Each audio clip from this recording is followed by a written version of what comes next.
Hello, today we're with Mayor Lauren McLean, the mayor of the city of Boise, and she's going to talk with us a little bit about herself and her time as mayor.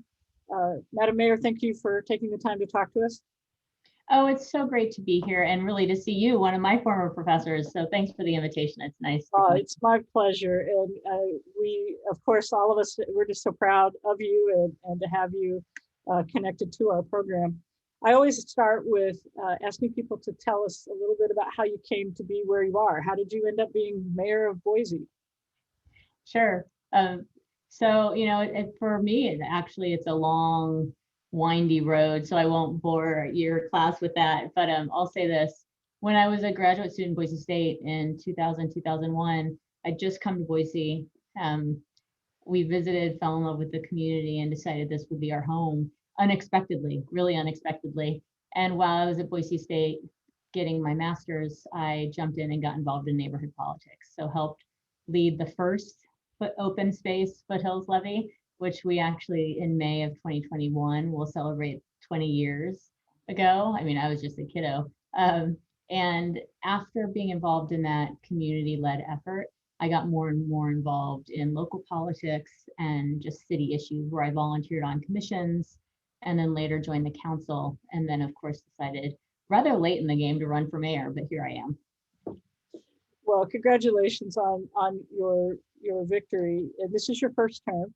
You had about maybe a month and then COVID happened, right? Yeah, I had I want to say it was 6 weeks, week 6. Okay. That my furniture hadn't even arrived for the office yet. And we were having to make decisions on shutting down businesses and shutting down City Hall and making those public health decisions that local governments needed to make at the time. So yeah, I came into office, was sworn in January, probably the last time I was in a crowd that large at City Hall that night, with a lot of energy and excitement around enacting an agenda that we're still working on. But of course, unbeknownst to all of us, the world would change 6 weeks later. Yeah, absolutely. Well, and so this may be an unusual time to ask you this, but what do you spend your time doing as mayor? What takes up the most of your time? What kinds of things take up most of your time in your mayor's agenda? So normally I think I'd probably say I see lots of people, but instead I spend most of my day standing in front of a camera like this, talking to lots of people.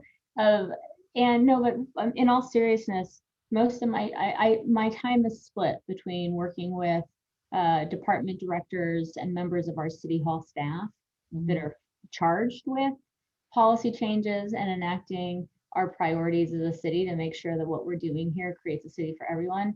And a second half of my time connecting with people in the community, but now through Zoom and other platforms. And then I should say, actually, my chief of staff just said recently that collective time in our office was close to half of our time in the last 6 months was spent on emergency decision making and emergency management.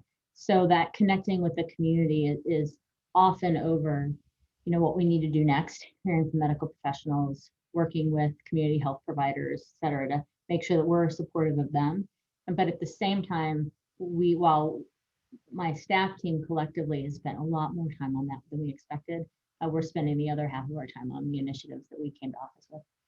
Sure, and you used a chief of staff model. Boise, of course, has a strong mayor form of government, and your chief of staff, though, plays a role that in some cities would be a little bit like a city manager. Is that fair to make that comparison?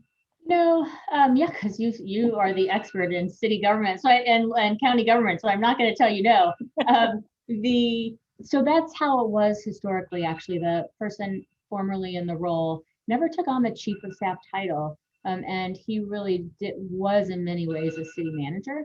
What we've tried to do this time around was, because at first when I came on, that former city manager, but he wasn't technically a manager, Jade, stayed. Yeah. And so we had both Jade Riley, who was in a perfunctory sense managing a city, and my chief of staff, Courtney Washburn, who I tasked with, before COVID, her role was going to be more external, as well as making sure that we had the team set up in such a way that we could make good on our like hopes and dreams and promises around affordable housing, transit, climate, et cetera. So with Jade left to be a city manager in Ketchum, he'd probably be a really interesting person to talk to, actually. And so now the role is really a hybrid. We have a deputy chief of staff who oversees all of the department directors directly. And then my chief of staff, who of course oversees the deputy. We still check in regularly with all the department heads, but she's tasked also with making sure that the community relationships, community partners exist so that we can move forward on the things that we came to office wanting to accomplish. So it's a little bit of both, but also because, I mean, statutorily, we aren't supposed to have a city manager. And so we wanted departments we wanted to keep the kind of energy and impact that a chief of staff model could have running a team at the city, and while also recognizing that it takes a lot of heft for the departments to be managed. And so we've created in some ways a hybrid, giving more, I think what has ended up happening because we've done that is department heads are making many more kind of decisions, recommendations related to their departments than they might have made in the past. If it's any comfort, the most cities have some kind of hybrid model going, across the country where you're getting the benefits of the strong mayor, but also the help of a city administrator, maybe not a full city manager form. Well, and in a city that's this large or larger, and I'd say even some of the smaller cities in Boise where the mayor is really that person who's tasked and expected to know all these things, yes, I don't think is necessarily the best model for the community, because there's a lot of employees that are hired by a city, many tasks that require experts, and a mayor has both the public expectations of being connected to community, hearing from them, responding to them, to then have to know everything at all times, I think is really setting that person up for either not a very fun job or potentially not being able to be as impactful as she'd like to be. Well, and I think in some cities, it's not even the mayor, it's the city clerk, the clerk treasurer, who's the in some cases, the only paid employee. And even your smallest city has to comply with, I don't know, there must be 50 to 100 different reporting requirements and essential tasks that you have to do just to be a city. Well, and I was surprised, and still sometimes I am even now, some of the emails that I get from different federal and state agencies expecting me to review something and sign off on it. So they send it to me and I look at it and I was like, yes, I understand exactly what all of this says, but I don't know that, I really ought to be the person signing off on this. So I'm grateful to have a team and department heads that have more technical expertise that can pick those things up, because there are so many things that, mayors or the clerks, depending on the city, have to sign off on. And so much of it's regulatory. Do you feel like now that you have your team in place, the department heads are and that team is settled, and I think you've now got the fire chief and the police chief, and are your other department head positions filled and ready to go? They are. So, and department heads at the city of Boise are career positions appointed by the mayor, approved by council. However, there's always been an understanding that with changes of administrations, some positions could change, but they didn't all just leave. So I didn't start out with a blank slate. But in my first year, we had when I came in office, we had an interim police chief, so I had to hire a police chief. The fire chief did move on, so hired a new fire chief. Our director of human resources was wonderful, and in COVID, she decided that she needed to be home. And so went to a startup where she could work from home. And so I just hired a new human resources director. So there's been some flux. I love the team that we have in place. All the department heads are committed to the residents of the city, committed to the vision that I came in with, given to me by the city, and they work really well together as a team. And this tough year and crisis has really tested them and us, and we forged relationships, I would think, more quickly than we might have otherwise. And do you meet with those people weekly, bi-weekly, monthly? So I say yes and yes and yes and yes. Yeah. So the department heads have a meeting every Thursday. It's called the Executive Management Team meeting. My chief of staff and deputy chief of staff are always there, as is our communications, our community engagement director. She's always there. Okay. I will come in from time to time to those meetings. In the early days, I was there more often, and now I come in as they've asked me to, just to talk about higher level kind of vision needs, or to address, the time of the year and what it is that we need to do for the community. So stuff like that. Mhm. And then I will meet regularly, quarterly, with each department head. Okay. And so in January, I was doing the beginning of the year. Let's check in on what the next year looks like, make sure we're in alignment on some things. What are your priorities for the department? How can I help you? And we have those conversations. And then with some of the departments that have more higher priority projects, I'll see more often. So public works, I see more often because that's where all of our climate work is. And we're looking at how we make investments in water renewal. So I've seen the director of public works a lot. The police chief, for reasons I think obvious to all of us, for the last 6 months, I've seen almost on a weekly basis for briefings on security and other things, and talking through what we need and what's going on given the times. And so it really does depend. And I should say, I'm the budget director too, Department of Finance. Now it's a budget bill time, so I'm seeing her with her team weekly. So it really moves with the subject matter at the moment. That makes sense. I know you've mentioned you came into office with some priorities and things that you have identified are the big challenges facing the city. And you want to tell us about the things you really want to move forward on during your time as mayor? Sure. So, growth is really, that's the through line, because we need to address affordability in this community. And I was just talking with a reporter yesterday, and I said, look, I haven't seen a single city in this country that's figured out how to do it. If a place had figured it out, we'd all be doing exactly that, to be able to deliver solutions quickly. So instead, we recognize that there's urgency. There was pre-pandemic. It became more clear to everybody in this community once the pandemic hit us. And so we are working on creating a toolbox of policy tools for us to use to address affordability. Because for too long, wages haven't kept up with the housing market. And while many houses and homes are being added on into the city of Boise every year, we weren't meeting the affordability goals. So houses at certain Boise budgets, we need a certain number every year. So we're working on that. And we are working on that even as we address the crisis of pandemic. Sure. Came in wanting to create and ensure that we've done what we can, because the city can't do it all, to almost like do this place settings around the table for an economy of the future. And I really see a transition to clean energy and carbon neutrality as a strategic way to, one, save money for our residents from a power perspective in the long run. Two, set us up for changing living dynamics so we're more resilient as the climate changes.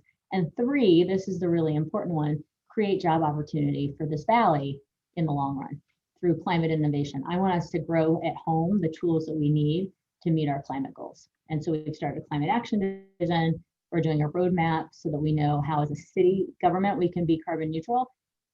I take those learnings and apply them to city policy for the public. And we're going to make our clean electricity goals 35. But through that, I want us to create opportunity for our residents. And so working on that. And then transportation is one thing that I'd say has changed a little bit. Like, people a year ago were so incredibly frustrated by traffic and congestion. And of course, traffic and congestion has quality of life impacts because you're in a car for so much, has financial impacts because you're having to pay to get from home to work, and it has health impacts. But of course, that all came to a screeching stop with the stay-home order.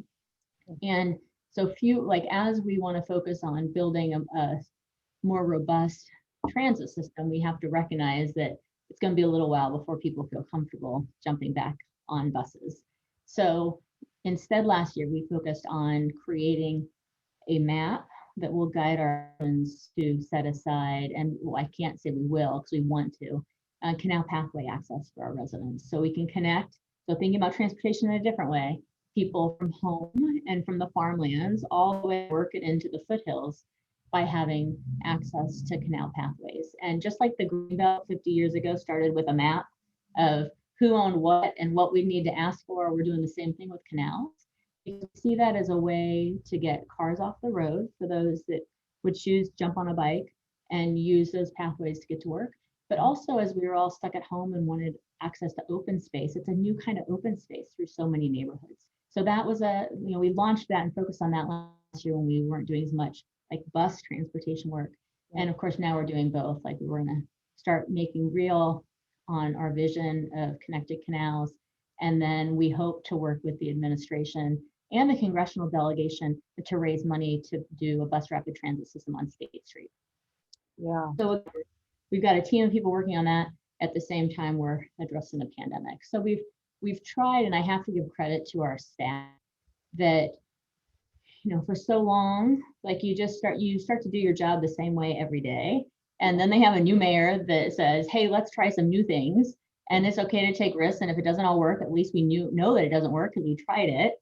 And I believe that our public will appreciate that we've taken that approach. But then 6 weeks later, a pandemic showed up that required us to make decisions on topics where we didn't know if it would work or not, but we were doing everything we could to protect public health. Then at the same time, more urgently having to address some of these challenges related to growth. And so our team has gotten more and more used to and more comfortable in trying new things, working in new ways, and then like measuring the impact of things that we might be doing and then quickly pivoting to something else if we need to. That if you had to identify something that you hope is part of your legacy when you're done being mayor, whenever that is, hopefully not just in a couple of years, but whenever you step down or aren't elected, what do you hope that is? That's not something I thought of. That's why I think I grimaced when you asked me. One should never be thinking about legacy, but I guess the reality is that I made history by being the first elected female mayor in the city, and I didn't know how much that would mean until it was actually happening, and to realize the impact that had on people throughout the city and region, which then impacted me because I felt this extra pressure of getting it right for women, right? So, I mean, that'll be part of it. And of course now, early in my weeks was thrown into addressing a crisis. And, and I'd say of anything, that's what I'm proudest of most in this last year is that the mayor, it was really scary to make the decisions that I knew in my heart I needed to make and I should, but especially when I didn't see anybody else making them, it became more important that I do it, but also a little bit scarier that I was doing. I guess I'd say, well, I know that the decisions, businesses before the governor closed the state, our decisions to enforce masking had impact on people. Our goal in doing that was to protect the health of our people, because without healthy people, we don't have a community and we don't have an economy and we don't have a recovery. And so I hope that I will be remembered as the person willing in her early days of office to do the things that we needed to do, but nobody wanted to do, because I cared about protecting the people of this place that I love deeply. Yes, well, that's a wonderful goal. And it's been a fascinating process to watch our governmental response to the health crisis. Federalism in action, for good or bad, as all the levels of government is kind of like a hot potato, like, no, you decide, no, you decide.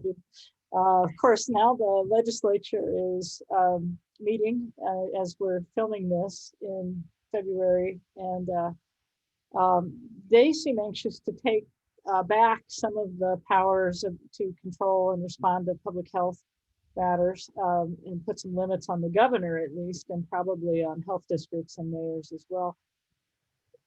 if you had to identify like what you think might be the hardest issue for cities in general in Idaho, vis-a-vis the legislature, is it that, or is it some other kind of preemption, or? And do you mean just in general, or you mean topics of the day? Well, just in general, my read on it is cities have a hard time getting anything they want from the legislature. That it's not a super friendly, supportive relationship.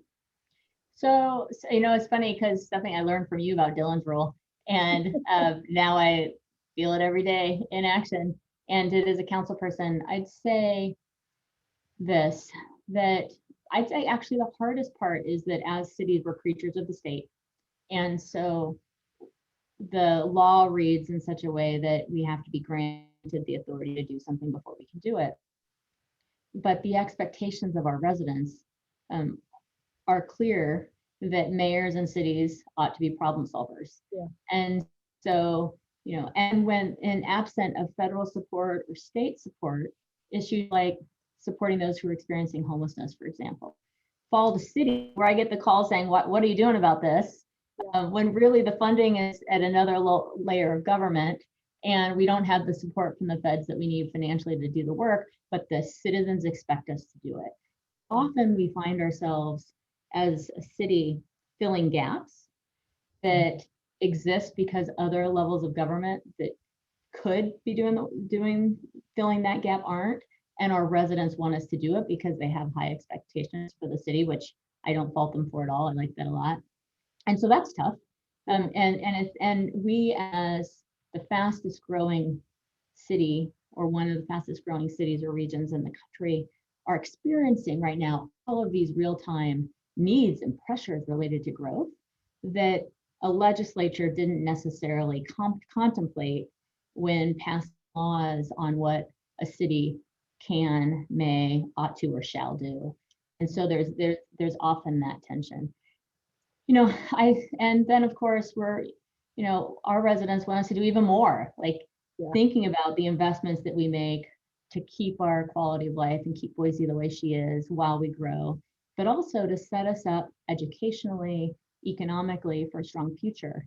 And all of that requires a different outlook on what a city ought to be doing than, again, a state might have contemplated in advance. So we have that kind of push-pull of what we ought to be doing, what we can be doing, and what we're going to do because we know we have to.